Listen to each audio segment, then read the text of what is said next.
मेरे महबूब वतन तुझ पे अगर जान हो निसार, मैं ये समझूंगा ठिकाने लगा सरमाया तन।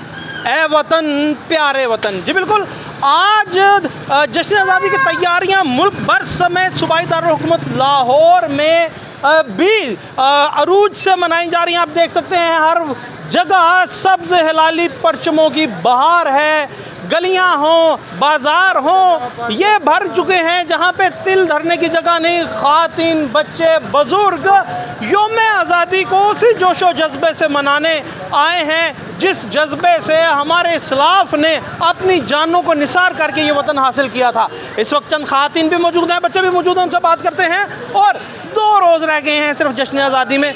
मैम बताइएगा, आप किस तरह जश्न आज़ादी को सेलिब्रेट कर रहे हैं? ख़रीदारी कैसी जा रही है? करके बच्चों के साथ ख़रीदारी करके और उन्हें अवेयरनेस दे के और उन्हें ये बाज़ार में इसलिए लेके आए ताकि वो देखें कि लोग कैसे अपनी आज़ादी के दिन को जोश और अज़म से मनाते हैं। तो हम भी इसीलिए इतनी गर्मी में इसीलिए इन बच्चों को साथ लेके आए हैं। आप भी इतनी गर्मी में क्या करने आए हो? जी, स्टूडेंट्स को कहते हैं अवेयरनेस के लिए आए हैं कि स्टूडेंट्स को अवेयरनेस हो के कहते हैं 14 अगस्त को क्या हुआ था, किस तरह कहते हैं पाकिस्तान इतनी कोशिशों के बाद आज़ाद हुआ था। बच्चों को अवेयरनेस होनी चाहिए। बच्चों की कहते हैं एजुकेशन में बच्चे पढ़ते भी हैं और कहते हैं बच्चों को एक्सप्लोर करवा रहे हैं। एक्सप्लोर करवा के बच्चे सीखे हैं कि आज़ादी क्या है और कहते हैं पूरा कहते हैं पाकिस्तान आज़ादी को किस तरह मना रहा है, कितने कहते हैं जोशो खरोश के साथ पूरे पाकिस्तान में कहते हैं सेलिब्रेशन हो रही है। अभी कहते हैं जी सेल और बच्चे भी मौजूद हैं।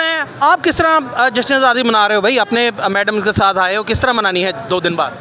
कपड़े लेंगे, सब पहनेंगे, कपड़े लेंगे, झंडियां हैं। और सबसे अच्छी बात यह है कि यहाँ पे मर्द और ख़ातिन हैं, बच्चे बूढ़े हैं, वरुलज़म होकर जश्न आज़ादी की तैयारियां कर रहे हैं। और बच्चों के लिए अवेयरनेस सेशन भी मुख्तलिफ स्कूल से वो कांटेक्ट किए जा रहे हैं। ज़रूरत इस उम्र की भी है कि बाजे बजाएं, मगर ये भी बताएं कि पाकिस्तान हमारे बुज़ुर्गों ने किस जद्दोजहद और किस मुश्किलात से हासिल किया था। जी।